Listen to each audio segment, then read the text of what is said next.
Hello. It must be Thursday or Friday in super sunny Saigon, which it is on Monday right now. Woo, it is hot today.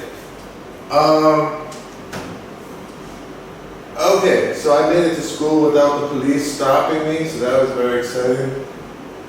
And now I'm here to make a video about Chapter 16. Chapter 16 is called the global economy.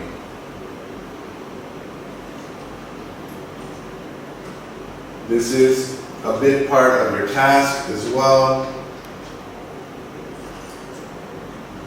in terms of you analyzing some economic factors that are going to affect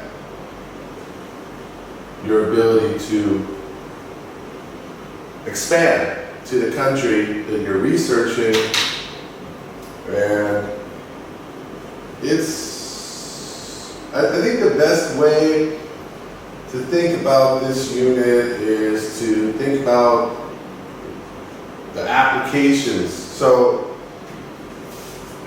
most of the time when you see something about the global economy, it's a macro issue. It's talking about the economy, the GDP, what's the general inflation rate, interest rates are set by the central banks of the country.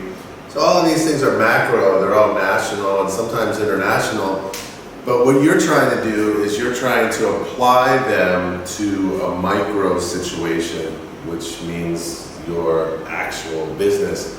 So just like we do every day in the world, we look at the newspaper and we see the global events and we try to adjust our lives to kind of fit the situation, right? If we see that there's jobs in one kind of sector of the economy, maybe we start to think about getting training for jobs in that sector and studying IT. Or if we see that there's this instability, people start to buy gold to protect themselves from possible economic downturns. So there's things that we look at in the macro environment and that creates an action in us, a micro action, an actual decision that we make in the micro environment. So that's what I'm trying to focus on in this class. We do have to consider the elements in the macro environment, and I'll highlight what I can of the things that you can apply to your task in particular. So first, let's just get a general idea about what is economic environment. Economic environment conditions, policies, and the system are the important external factors that constitute the economic environment of a business. These economic conditions of a country, macro, for example, the nature of the economy means capitalist, socialist. The stage of development, developed. Economic resources, some countries, they just survive because they have oil, that's driving everything. You don't really have to imagine that there's a reason why Saudi Arabia is economically better than another country, except for the fact that they have oil. Cheap to get oil. Then you get to some policy type elements, which means that decisions are made that create the conditions. So, for example, distribution of income is a result of taxes, is a result of how much money people are allowed to make before they're taxed and the level of competition in an economy, which is regulated by the government. So, that's a big overview. For example, nature of economies, you can say that there are different kinds of economies, but also different kinds of income levels of the economy. How does that apply? When you think about that at a micro level, you think about it in terms of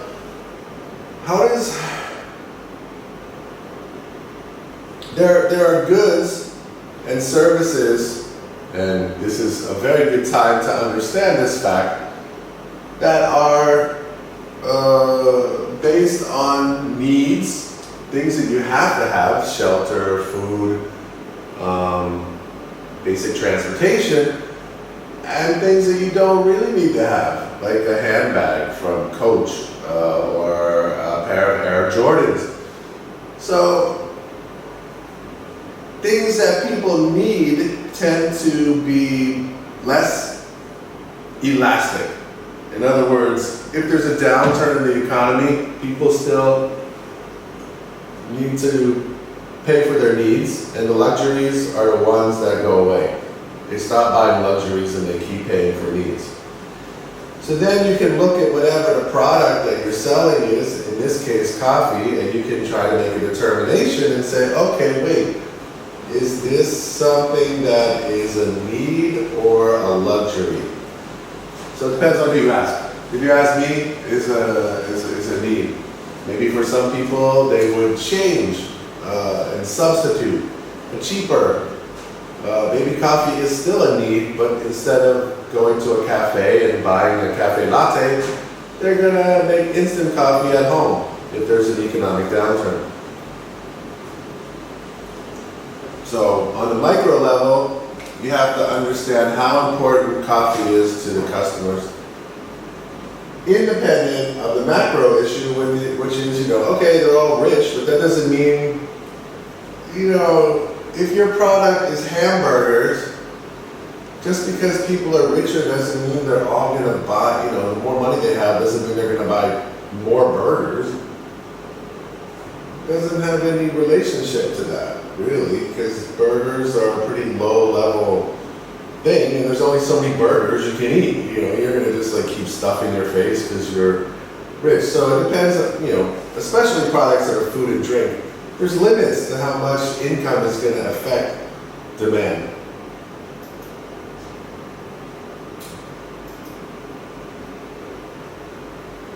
And I think that means that this section is a bit exaggerated. Here they're giving an example of Colgate, and they made washing machines. Colgate designed a simple, hand-driven, inexpensive, just $10 washing machine for low-income buyers in less developed countries.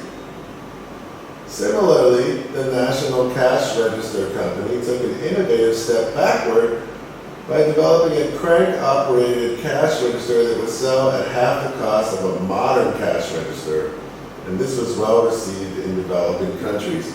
So, we saw with Oreo that there are some adaptations that companies can make depending on how much people are willing to spend on something. So we saw with Oreo in particular, right? So Oreo in America, they have nice, chunky, big bags. Oreo. I like the vanilla ones. We never see those ones here. I would eat so many of those if they have the vanillas. Oh, poor Bing. Bing doesn't like us. They won't do anything. Bing won't even help us get to Google. I think that's Google's fault.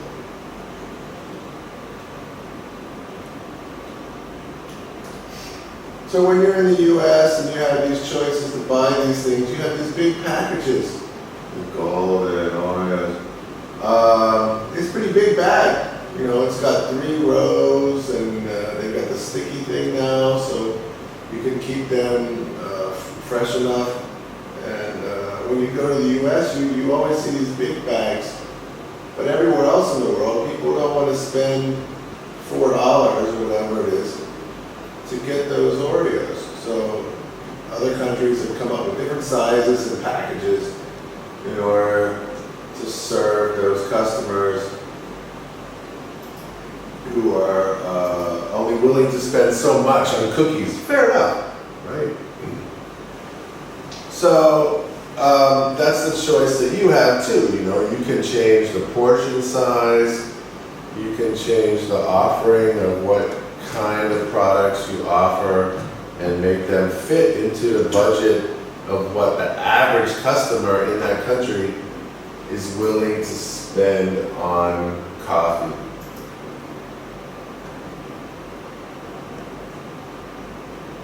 Of course, this is all macro in the sense that, no, I don't want that one.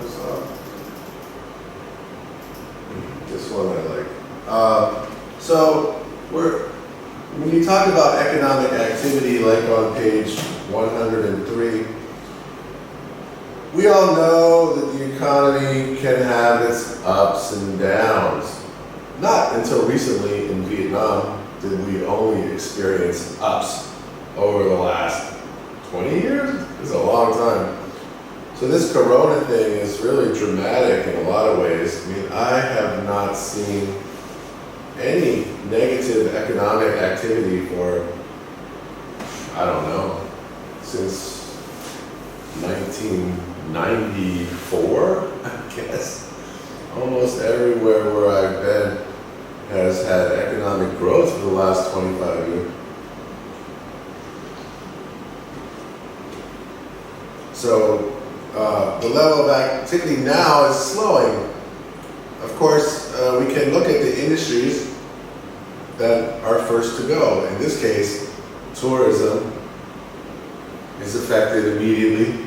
So all of that, hospitality, hotels, flights, tour groups, souvenirs, all the shops that tourists shop at. Tourist information, museums, all that stuff is affected directly from this problem. After that, then you have the people who have less income, and then they start to buy cheaper goods and services because they have less money to spend. So they shift to cheaper sellers of vegetables, or they shift from meat to vegetables, or they, you know, stop going to restaurants and just eat at home. So there's a lot of shifting that happens in the economy if it starts to fall. In this economy, people are generally, I mean, it's been 20 years, so it's a little bit weird, but for the most part, it seems like people are willing to help each other, and most people don't have a lot of debt, so it's not totally dangerous for everyone. Like in the US, everyone has so much debt that it just starts to grow very quickly. Economic activity and growth and falling is caused by, some people call it the business cycle, but it's like, it's not really natural. It's caused by stock market activity, investment. Usually it's influenced by, you know, either positive or negative government policy, or changes in the investment structures of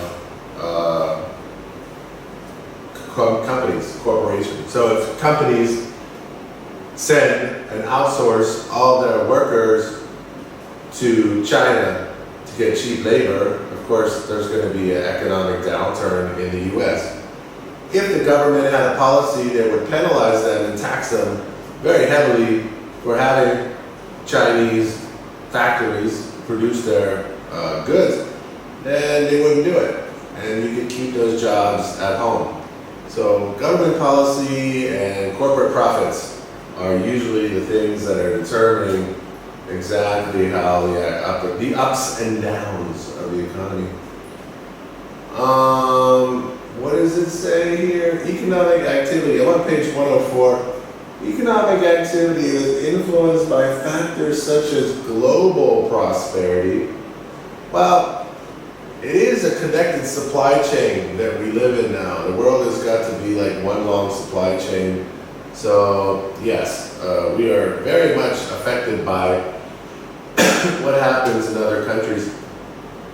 and the demand for our products and services if we're exporting as a country. Also, you see what happened to the US. They did not have the capacity to make their own masks and PPC for their PPE, protective something equipment, for the doctors and nurses during the pandemic because the other factories were overseas. So the US is kind of, yeah, they make a lot of weapons, but if it really is an emergency where they need to use their industry to produce something that's in an emergency situation, they cannot do it.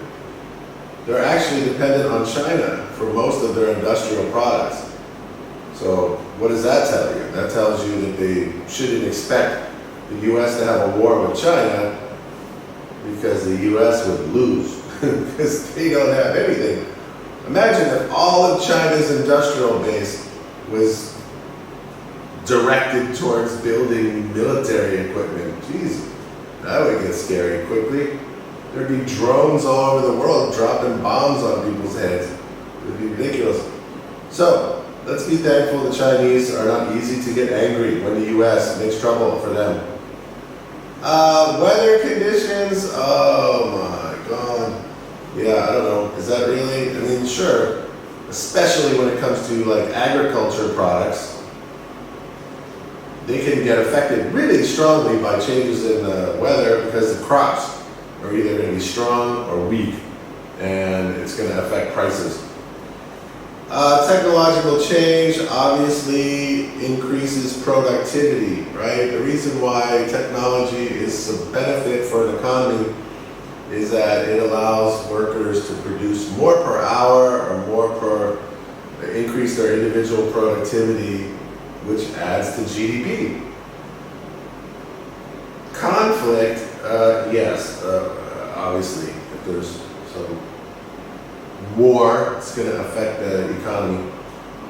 Domestic policies, okay, government policies, like I said, they do have the ability to influence income inequality and also growth and investment. And they can do that through interest rates, which is similar to the valid, which generates credit, and also other laws and regulations which either make it cheap or expensive to produce, and or let's say competitive. So the government's role essentially is to try to keep their factories and production competitive, both in the domestic and global market. And also potential incentives. So that first part of the page is just very silly. It just talks about what happens when the economy goes up and then it goes down and there's less jobs and less demand and it's a recession. And it doesn't really quite get there yet, but the monetary, there's two kinds of government policy. This is a P factor, but it goes to E. The two factors that the government uses to influence economic policy are, this is review, called fiscal policy, which is to generate demand through spending. So a government can take on some big projects, like build a subway or fix the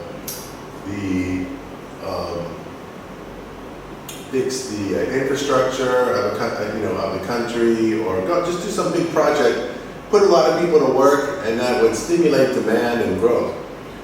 That's called fiscal policy. And monetary policy is the supply of money in the economy. So if we want to increase demand through monetary policy, we would lower interest rates so it's easier for not only consumers but businesses to get money so they can expand their business or buy more goods. Obviously, this leads to inflation at a certain point.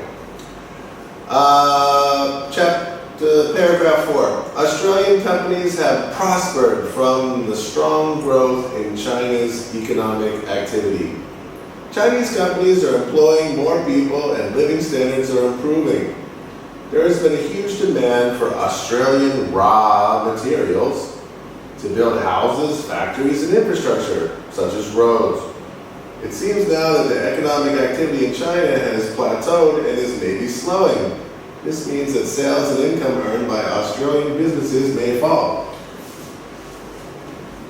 True enough, but at the same time, it's also the Chinese economy might not need those resources. They might be finished with what they're doing and shifted their economy to a more domestic focus, which is what they actually are doing. Let me run this real quick. It's okay, kind of like it, different voice. As a continuation of the external business environment, we're going to start by discussing the economic environment. We're going to break down each of the different dimensions. This video is going to be devoted entirely, though, to the economic environment, just describing essentially what it is. What are some of the different variables that are considered in this type of environment, of course.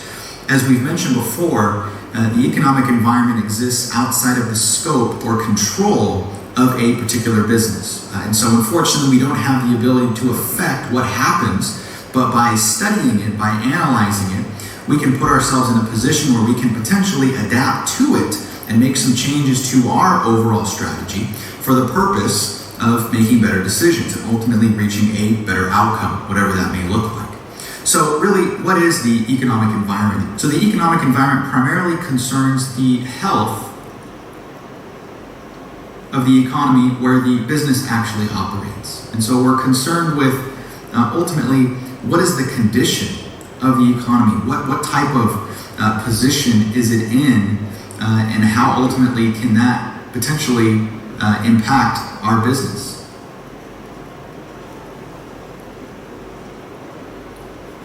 And so being concerned about the health of the actual economy, we're typically concerned with things like potentially GDP and the unemployment rate.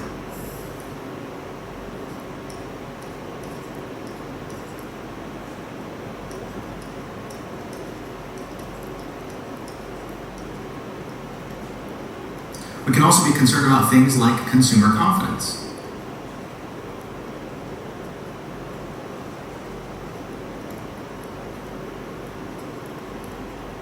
Consumer confidence being how confident consumers are that their financial position is going to be better off at some point in the future.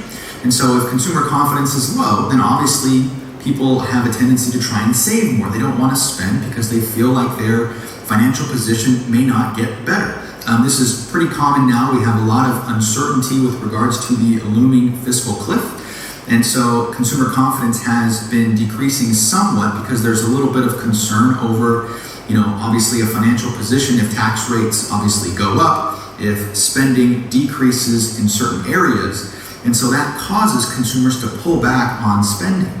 And so what happens though is because of GDP, 2/3 of gross domestic product is dependent upon consumer confidence, on how confident people like you and I feel. Because if I'm not confident, I'm not going to spend money, which is going to affect the economy. It's going to affect the actual unemployment rate.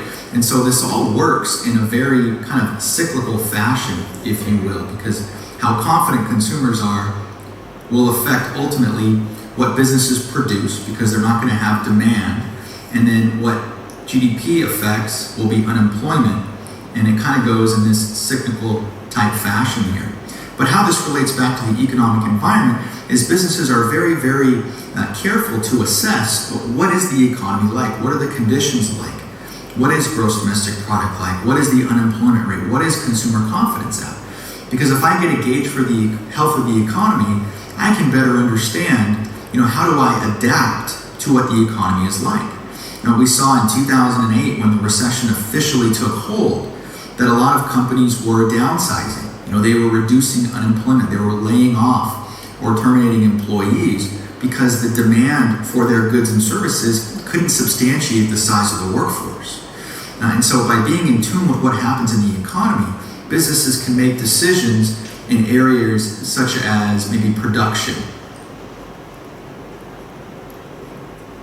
It can also look at things like capital investments, right? Ultimately, if we're going to pay to expand or to purchase additional equipment, that's obviously a very, very important piece as well that businesses want to consider. Is there demand enough for me to purchase additional machinery?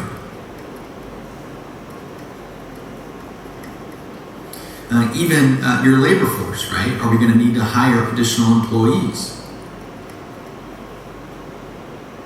And all this essentially relates to demand.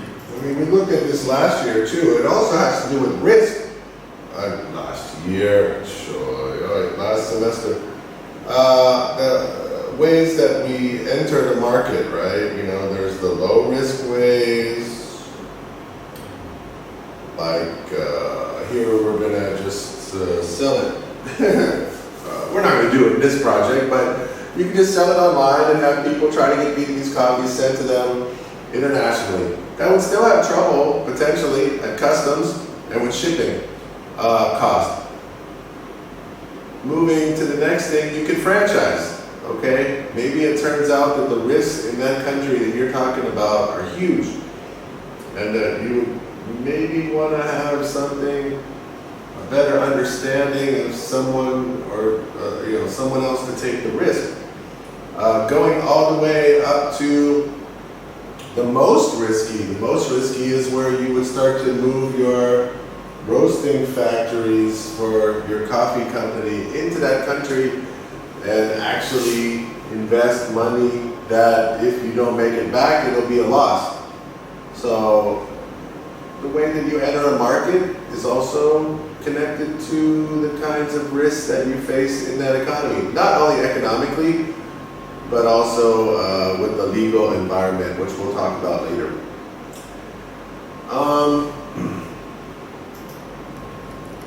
For your particular products. And so without demand, we know that businesses aren't going to necessarily thrive.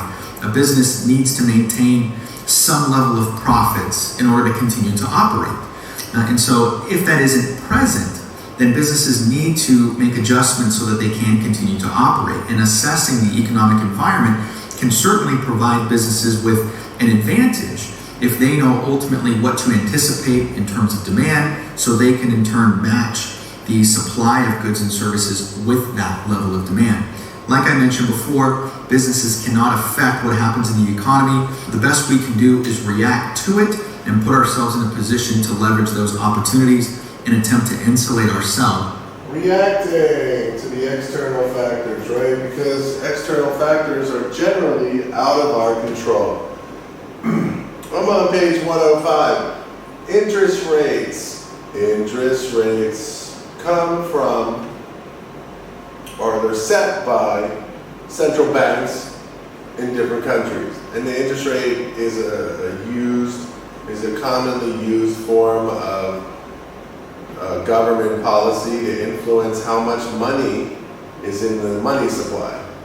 So if interest rates are low and people believe that the value they can get out of that money is higher than what the low interest rate is, they'll borrow it. They'll borrow it today to buy something that, maybe in the future they pay back in 5 years, but with inflation they feel like it's a good deal. They're happy to put that money forward now. Or to pay for the use of that money now for the cost in the future. So of course that affects, that's on the government side, that's the macro side, and that's, sometimes they want to stimulate the economy by lowering interest rates because there's not enough demand, and they want to see if they can get people to spend more money, and it works sometimes. And if they want people to spend less money because the economy has a lot of inflation, a lot of times it's easy to just raise interest rates and stop people from spending. So that's on the macro level. On the micro level, it affects you not so much in a foreign country, but within the market it affects you in two ways. One, customers. If interest rates are low, people are going to throw around their bank cards Their credit cards, they're going to be ordering stuff that they pay for later. They'll be happy to do it. People will be relatively free spending.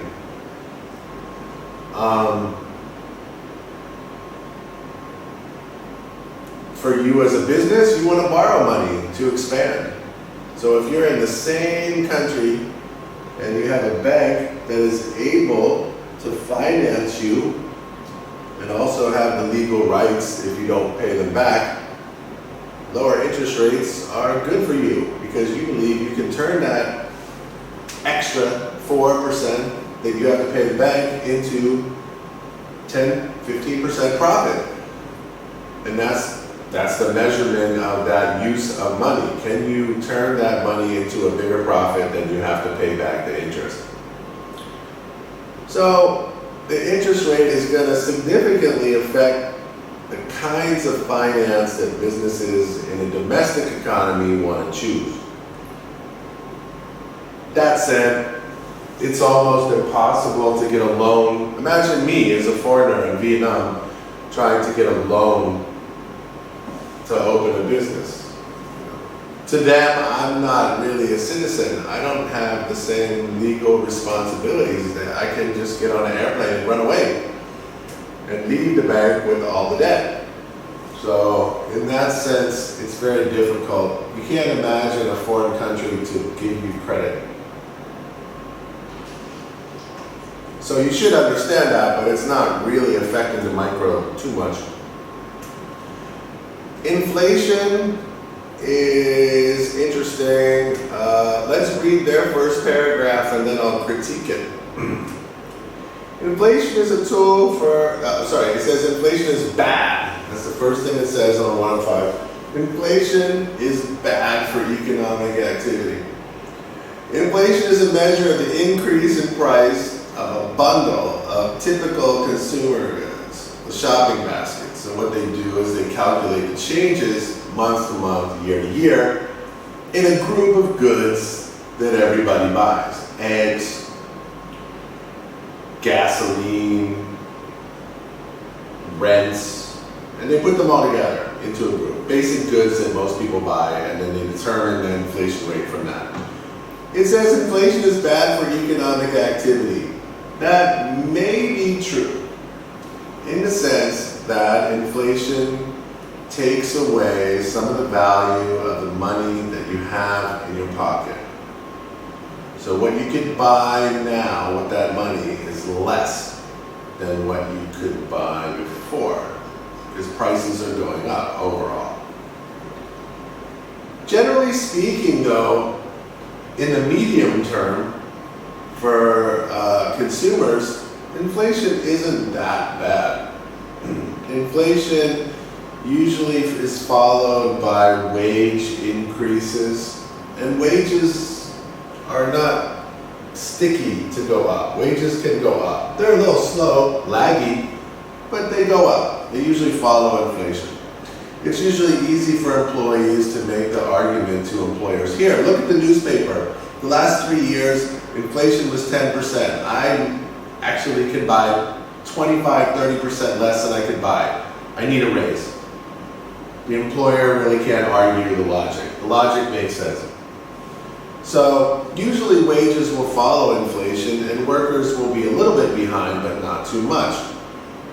On the other hand, if you think about the same people who are consumers as debtors, people who owe money to the bank for their house, car, whatever, credit card, the value of the money they have to pay back is also cheaper.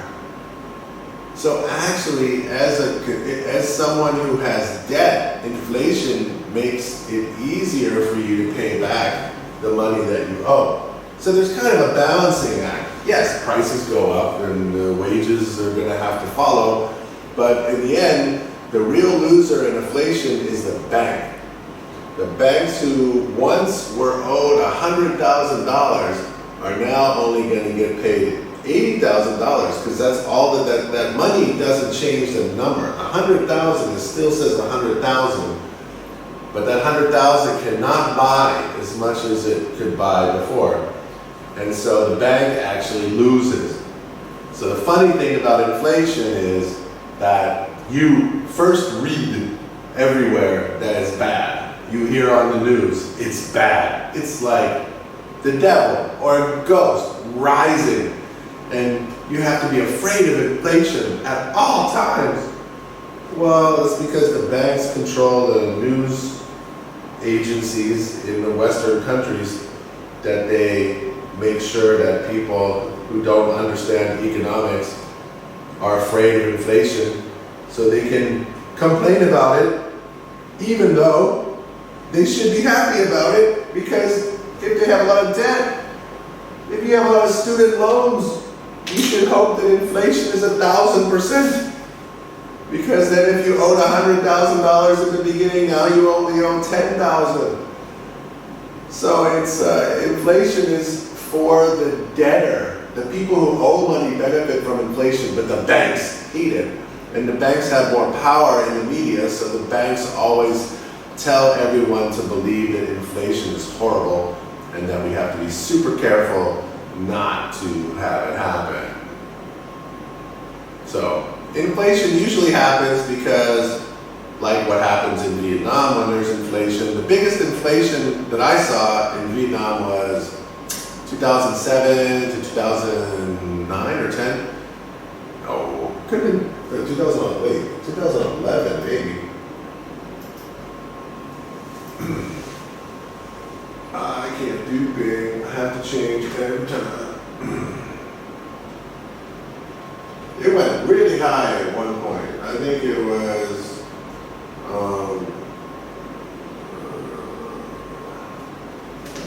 over 20%.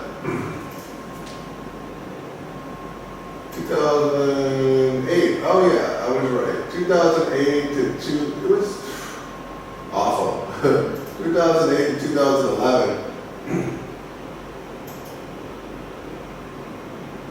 And now it's really low. It's incredibly low. This is really good inflation. But it was almost 20% there for a while. And most of that was the result of people buying and selling houses and pushing the price of houses higher and higher, and the banks giving lots of loans and going into lots of debt and relatively low interest rates. So people were borrowing a lot of money really fast. So there was a lot of money in the money supply, mostly going to housing and or buying and selling houses, flipping houses, and that drove inflation. Finally, the government said, "Okay, enough. We're changing the policy about how you're able to borrow money. We're not doing this anymore. We're changing that." And we're going to raise the interest rates, and that cooled off the housing market. And they used to have a system where you would borrow money now you borrow for 10, sometimes 20 years for a house mortgage. But it used to be that you would, like, let's say you're going to buy a house, you would pay for 2 or 3 years, and you pay every 6 months some huge amount of money. So if that house was $3 billion and you paid for 3 years, every 6 months you would have to pay $500 million. So the people who wanted to buy and sell, they're like, okay, I got it. So what I need to do is I need to buy it and sell it within 6 months before the first payment comes. Then I'm free. Then I can just take the profit and I don't have to pay anything. So there was a big rush to buy and sell really quickly to beat that 6-month first payment of the loan. Pretty weird system. But the government's like, okay, enough. It's too speculative. It makes everyone think they can make money from that flipping of houses. So interest rates. Discretionary spending is on page 106. I basically, you should read this chapter too, of course. discretionary spending is like how much money is available to be spent on luxury.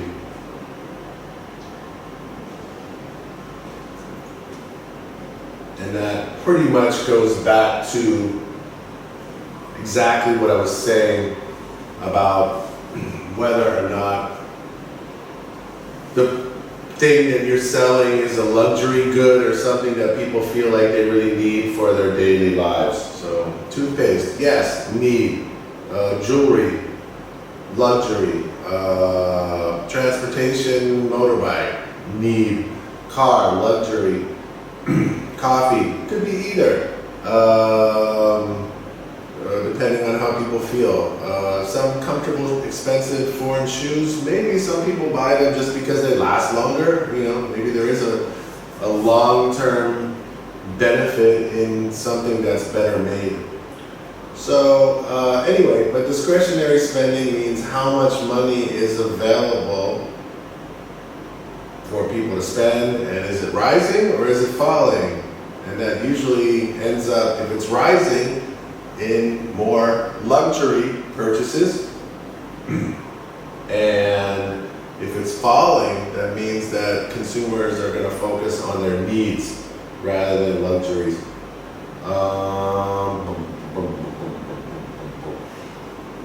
Also, so yeah, I'll finish this section real quick.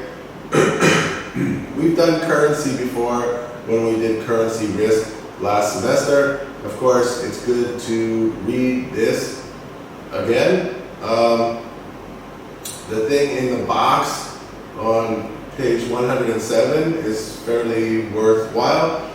Let's imagine our currency is Australian currency in this case. If the Vietnamese dong rises against your foreign country, goods exported from Australia will become more expensive. So the stronger the dong, the more expensive the coffee will be that you're sending out. In addition, tourists, when they come to Vietnam, they'll find that the dong doesn't really get as much for the money that they spend now.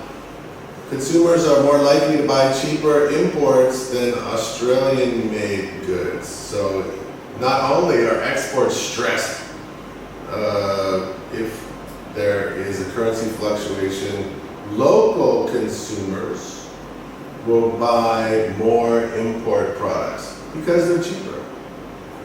But we don't care about that. We care about the other market. So in the other market, of course, it'll be harder for them to buy the Vietnamese goods because their goods will be cheaper. If the Australian dollar gets weaker, it falls against the foreign currency, goods imported into Australia will become more expensive.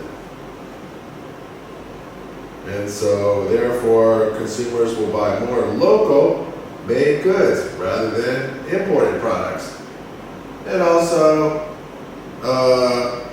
it'll be more expensive for us to travel to other countries. So you can think about this like in exchange rates and wages. If, for example, you were paying wages in Australian dollars to your staff in another country, of course, if the dollar, the Australian dollar gets weaker, then it'll be, well, if it gets stronger, then that means that it'll be cheaper for you to pay the wages in Australian dollars. If the Australian dollar gets weaker, or the Vietnamese dong in our case, then when you're paying your wages to the other country, maybe you should just pay them in the currency of the other country because it's the stronger of the two currencies. So that may happen, but usually you make the profits in the same country where you're making the same, wherever you're selling, that's the currency you receive.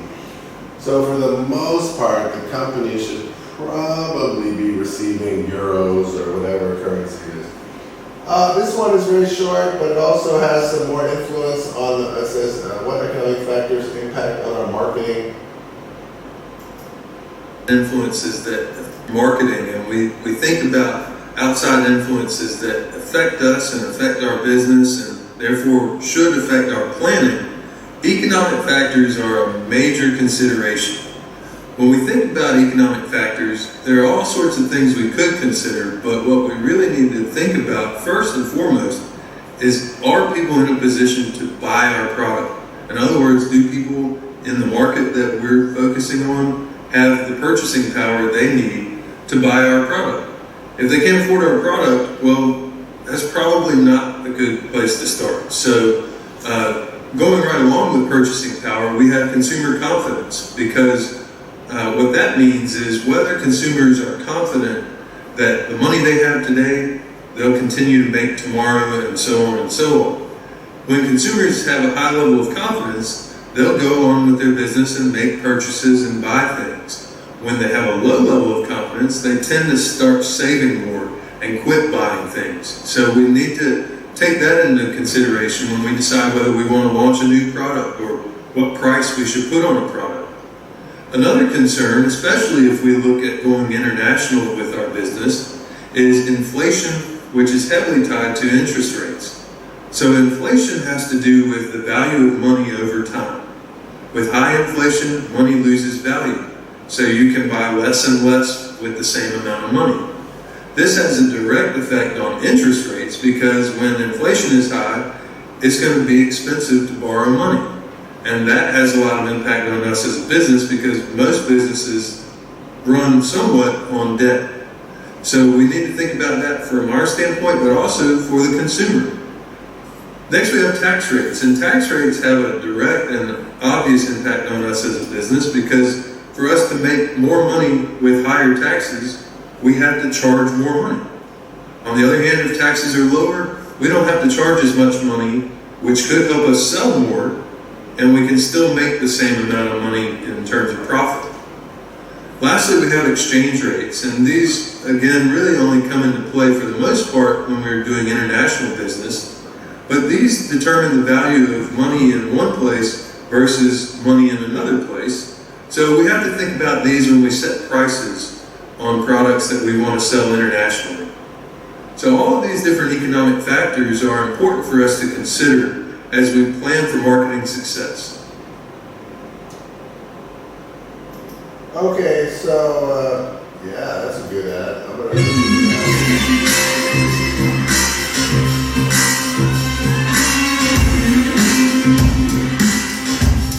I'm already excited.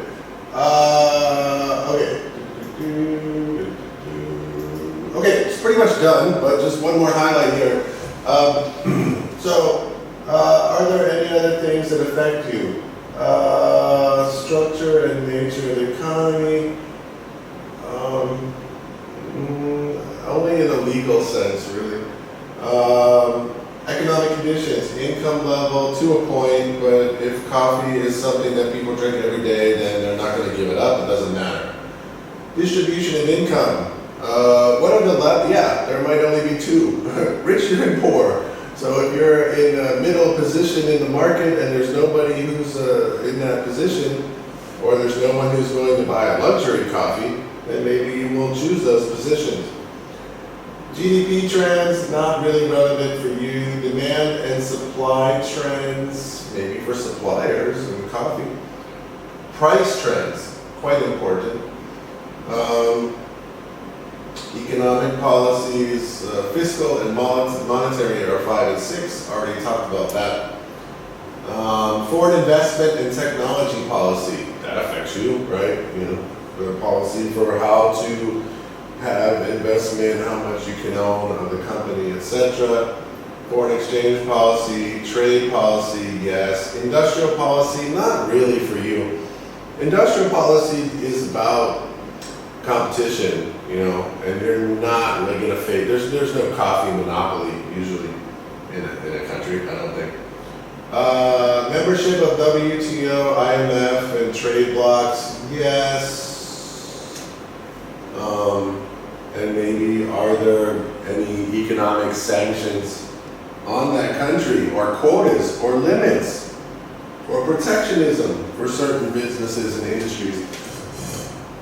that's it. That's pretty much all the things I can think of that you really have to think about, except for your market, right? Trends in the coffee business. So you take all those things that are in the macro environment, but also look at the actual coffee industry and what's happening in that market, trends, economic trends. All right, till next time.